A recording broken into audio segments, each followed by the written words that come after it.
Belə bir son izahına baxaq. Deyir ki, A, B ədədləri müsbət tam ədədlərdir. A, B bərabərdir 3 vurulsun A üstəgələk B-yə və bizə A kvadrat üzərinə gəlsin B kvadratını 160 verib. A kvadratı çıxaq B kvadratının qiymətini istəyir. Bura baxırıq, yazırıq ki, A üstəgələk B-nin kvadratı çıxaq 2AB düzdür, bərabər 160-a. Bu qalsın olduğu kimi bizə AB-ni verib 3 vurulsun A üstəgələk B kimi. Bunu da yazdım. Bərabərdir 160-a.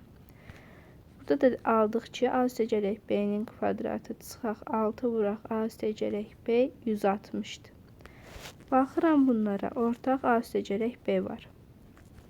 Bunu da vururuq A üstəgələk B çıxaq 6-ya və bizə 160 verir.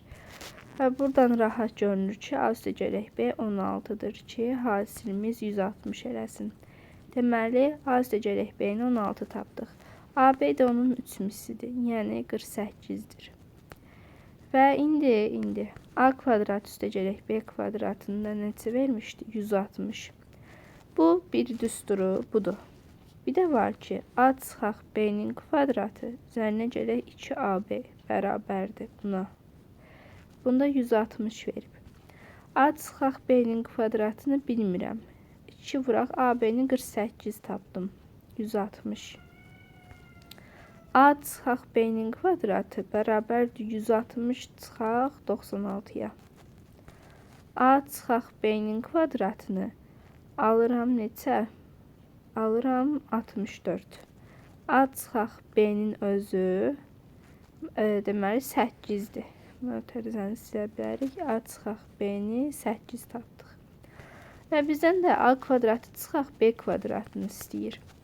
A kvadratı çıxaq B kvadratı da A çıxaq B vurulsun A plus B-dir. A çıxaq B-ni 8 tapdım. A üstəgələk B-ni də 16 tapmışdım.